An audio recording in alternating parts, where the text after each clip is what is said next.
There's something that's bugging me this whole time. It seems that no matter how much I try to run away from things, they keep coming back to drain my time, energy, and hard work. In my case, my half siblings are the problem that came back as a burden. You know how healthy families work.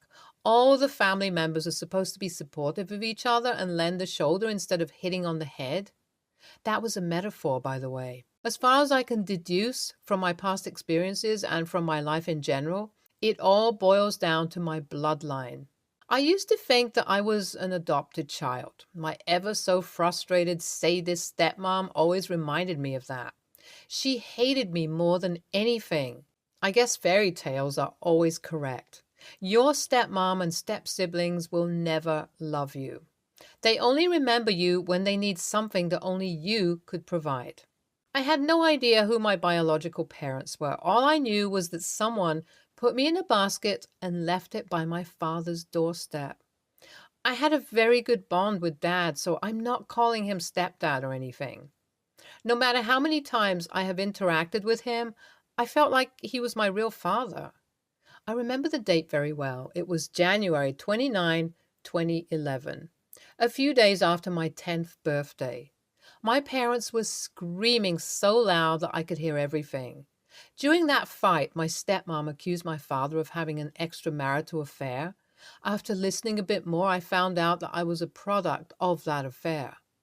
My birth mom was terminally ill and only had a month to live, so she passed my responsibilities onto my dad. I finally realized why my stepmother despised me so much.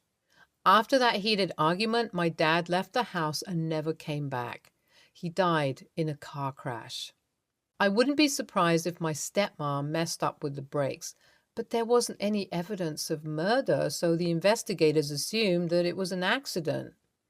As I already mentioned, I had two half brothers who were really sweet and supportive as kids and treated me well. They would console me after my stepmom slapped me and hit me with a wooden ruler. Sometimes, to save me from her wrath, they would try to stop her and get scolded. So they secretly consoled me to avoid getting scolded. As we grew up, we grew apart. They were busy with assignments and projects, so they barely had time for themselves, let alone for me. When they turned 18, they got good job opportunities and moved to another city. I begged them to not leave me alone, but they did. I was left behind to rot with my stepmom in that prison of a house. My stepmom was mentally unstable. I never had any privacy after my half-brothers left. She would find my diaries and beat me for providing an accurate description of her. I always hid them in good places, and somehow she discovered them. She found them all and read them out loud in front of me and then beat me for expressing my hatred towards her and calling her a monster. She always waited for all the pages to be filled up before discovering them. It was as if she was spying on me and waiting for the right moment. She found the diaries so entertaining that she never destroyed them. Whenever she was bored, she would reread them, get angry, and punish me. She was a sadist and got pleasure by abusing me. I didn't stop writing as I had no one to turn to and I needed to vent. My stepmom was an absolute monster. She is the worst, I'm telling you. One day, when she was away from home, I took the opportunity to search the house to find something that would help me escape. After minutes of searching here and there, I came across a notebook that contained a series of phone numbers. I found my uncle's name and number and contacted him. I couldn't tell him everything on the phone, but briefly told him why I needed to escape. My uncle understood what to do and was on his way to the house. He also instructed me to pack up a few things that were important to me and find those journals as well. Time was running around, so I packed my favorite toys, books, and journals in a box, and I also packed the music box my father gave me on my 10th birthday. My stepmom didn't destroy it because she didn't find it. I waited for my uncle to arrive. After an hour, he came to pick me up, and together we went to his house. The first thing my uncle did was to feed me and help me get comfortable. He saw all these cuts and bruises on my arms and legs and was devastated by the sight. I felt that he was controlling his anger in order not to frighten me. My uncle tricked her into revealing how she abused me, and she felt great pride in narrating everything.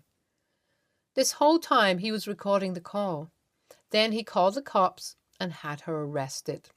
Both the recording and the stack of 7 personal diaries were solid evidence against her.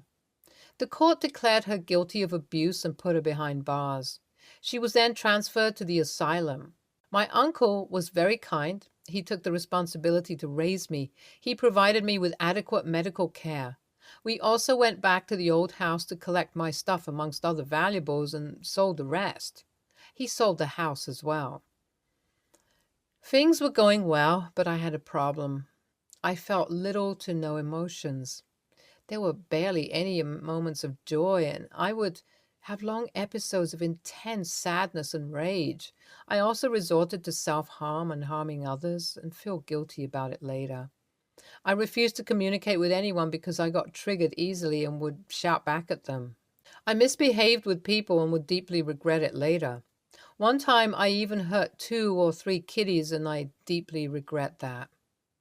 We went to a psychiatrist and I was diagnosed with BPD. I've been taking medication and therapy. My uncle never gave up on me and continued to help me. If it wasn't for him, I don't know what would happen to me. He also changed my school and made sure I was taken care of during his absence. He raised me well and taught me how to be a kind and responsible woman. Anyway, it's been 12 years and I'm okay now. Both me and my uncle are running the house, and we've been earning a pretty decent amount and recently renovated our house. A few days ago, we were celebrating my 22nd birthday, and it was really nice being surrounded by people who supported me, cherished me, and loved me the way I am. Everything was going well till 2 men came in unannounced. At first, I couldn't recognize them, but upon further interrogation, we found out that they were my half-brothers. They looked so different, in a bad way, that I couldn't recognize them. Apparently, their respective offices fired them, reasons unknown, 3 months ago, and they have been unemployed ever since. Their motives were very clear. They wanted us to give them some money. I was thinking, I'm sorry you left me in hell and practically forgot that I existed, and now you come crawling back to me because you are wrecked? Karma hit you that hard, huh? The kind person in me wanted to help them, while the darkness within me wanted to plot revenge. I was torn between 2 emotions and 2 different ideas. Eventually, I decided to aid them, but there was a catch. I would help them, but at the same time, I would retaliate against them. I made them do all the house chores. That included cleaning the chimney, the roof, as well as the septic tank. I may sound like a villain right now, but I cannot explain how satisfying it was. I paid more than they wanted for that because the kind person within me felt pity for them. God, it's very annoying to have 2 different things within me. I'm kind and repulsive at the same time, and it's exhausting. My uncle was concerned about me and convinced me to take therapy again. I don't know what I should do. Update 1. Hello all. Thank you for your support. It was great hearing from you. So my therapy sessions are still going on, and they're teaching me some exercises that would help me in the long run. They recently taught me something called mindfulness that would help me when I was overwhelmed. Anyway, my half-brothers are still working on our house and would often complain about being forced to do something they don't like. I made my conditions very clear from the beginning. If you want to stay at our house and earn, I refused to lend them money and asked them to earn it from me instead, then you have to do the work. They make many, understandable, mistakes, and so I have to fix them when I come home. They accidentally broke 2 of my statues. I'm an artist and sculptor, and I had to rejoin them and fill the cracks with bronze or other available metals. People find it aesthetic, and I find it artistic and therapeutic, so I profit a little more from these statues. I will never forgive them for what they have done to me, but I cannot be too cruel either. They have no idea that I'm searching for jobs that match their skills. I don't want them to know that their half-sister has gone soft. I have a reputation to uphold. As for the jobs, so far I haven't found anything. Wish me luck. Update 2. Hi everyone, it's been a week now and still no luck finding jobs for them. They also need a new house as they have sold their own. We cannot just let them stay with us forever, not after everything they've done to me. Me and my uncle have been discussing what to do. As for my half brothers, they have become used to the new routine. They've always been very arrogant and boastful, definitely like their mom. But now they have gone silent. They don't complain about anything anymore. They just do as they're told. I cannot look at them without feeling sorry for them. I may have been too harsh with the punishment. My uncle comforts me every time I blame myself, but we both know that this was a necessary evil that had to be done. I think they've suffered enough. My quota for revenge is over. I will never forgive them for abandoning me. But maybe I can give them another chance to be the brothers they never were. This is the bare minimum, but it's their only chance at redemption. Update 3. Hey everyone, it's been 3 weeks now. Thank you for all the help. My brothers have found new jobs. They're still staying with us till they can rent a new apartment. The tension has eased a bit. We're trying to get to know one another as human beings, and that's kind of a relief. I'm feeling much lighter now. Thank you for all the support. Love you. It was so nice to hear that you're doing good now. More power to you, girl. Honestly, I think your half brothers kind of deserved it. Either way, I'm happy that they got the chance to redeem themselves. Next story. I, 42, female, have 3 daughters, ages 11, twins, and 16. My ex-husband is no longer around to spoil them like he usually does. The divorce finalized exactly 1 year ago. Since then, he changed his number and has not even bothered to call our daughters. And I, as a nurse working long hours, are doing my best to provide for 3 girls. I'm still doing everything I can to find him because he hasn't been paying lately, and I've been very busy anyway. I asked the girls what they wanted for Christmas. My 11-year-olds wanted a Nintendo Switch with the latest Pokemon game, and my 16-year-old wants the iPad Pro with the pencil. I do the best I can for my daughters, but unfortunately, I have a limited budget, and I told them this. I told my daughter that it would be extremely difficult to get an iPad Pro, but I will do the best I can. At that point, it seemed like we came to an understanding. My intended budget for Christmas shopping was $500, and since I could not afford the iPad she wanted, I got her a Samsung tablet for $160, so I had to stretch it thin to make sure everyone got presents. Fast forward to Christmas Day, and when the girls opened their gifts, the twins were happy to get their Switch and 2 Pokemon games. My oldest, 16, threw a fit that it was not the iPad Pro that she wanted. I told her that I could not afford an $800 tablet, so I got her a very good brand tablet instead. She started yelling at me, calling me the worst mom ever and how she missed Dad. I told her that if she misses her father so much, call him, knowing that at this point, that phone number is disconnected. I told her that she needed to understand that her father was not around anymore, and I had to take care of her and her sisters on my own, and money was very scarce. I can only do so much. If this is the attitude I get for making sure she gets something for Christmas, I'll return the tablet. She's old enough to get a job anyway. My daughter burst into tears and ran to her room. We have not spoken much since the incident. The next day, I returned the tablet to the store, and that was the end of it. Despite my oldest acting like a complete spoiled brat on Christmas, I felt like I should have been more understanding of her situation as her father and I recently divorced, and it must have been harder for her and her sisters, especially since Dad disappeared. AITA? I struggled to choose, but I'm going to say NAH due to the background circumstances. You are feeling the stress of being a single parent with limited time and an extremely limited income. Your daughter feels abandoned by one parent and most likely sees your business and stress as you pulling away from her emotionally as well. Someone was almost guaranteed to snap at some point. Instead of calling either of you an AH, and you honestly both had AH moments in this situation, 16 for how ungrateful she was when you made it clear in advance you couldn't afford what she wanted and you for the crack about her calling her dad when you knew she couldn't. I just want to strongly advise you to seek professional counseling for your family. Was she being a bit of a brat? Yeah. But come on, she's 16. Her dad is AWOL. Her mom got her sisters exactly what they wanted for Christmas, but didn't get her what she wanted. She definitely overreacted. But your response wasn't to wait until things had calmed down to talk to your daughter, which would have been the mature and correct way to go. No, you decided to return it the very next day. You also, in some messed up part of your brain, thought that telling your daughter whose father had abandoned her to call him if she misses him so much?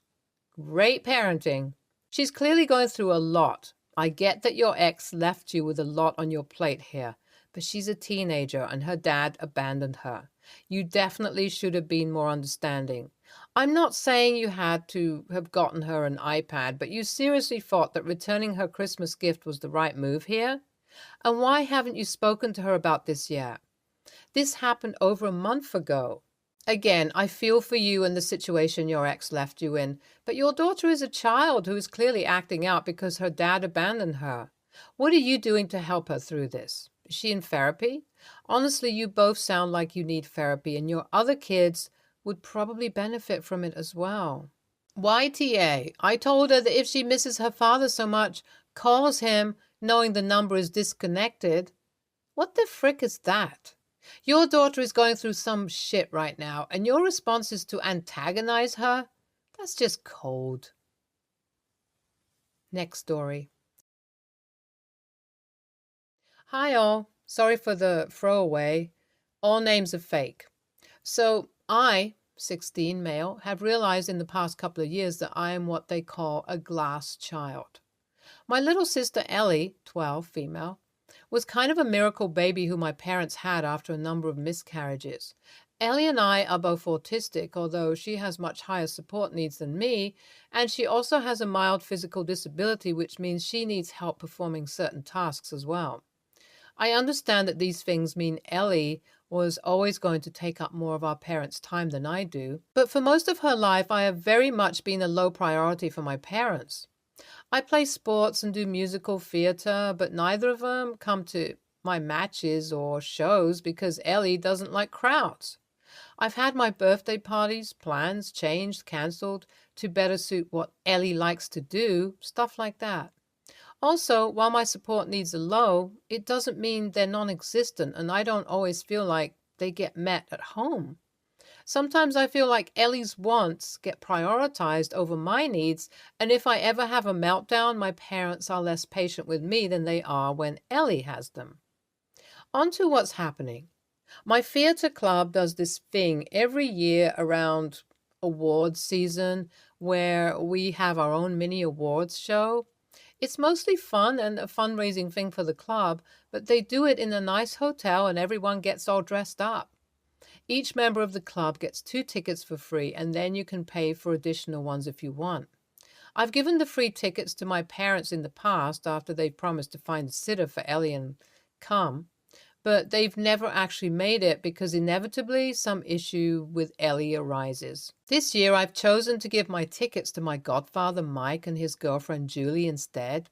Mike has been the person who has most consistently shown up for me, has always come to my games and shows, has taken me to do stuff when my birthday plans had to be cancelled, etc. And for the 3 years they've been dating, Julie has been the same. Mom and Dad are not pleased. They said I shouldn't have given the tickets to Mike and Julie because they aren't my parents. But I pointed out that if they wanted to come to the event, they could buy their tickets instead.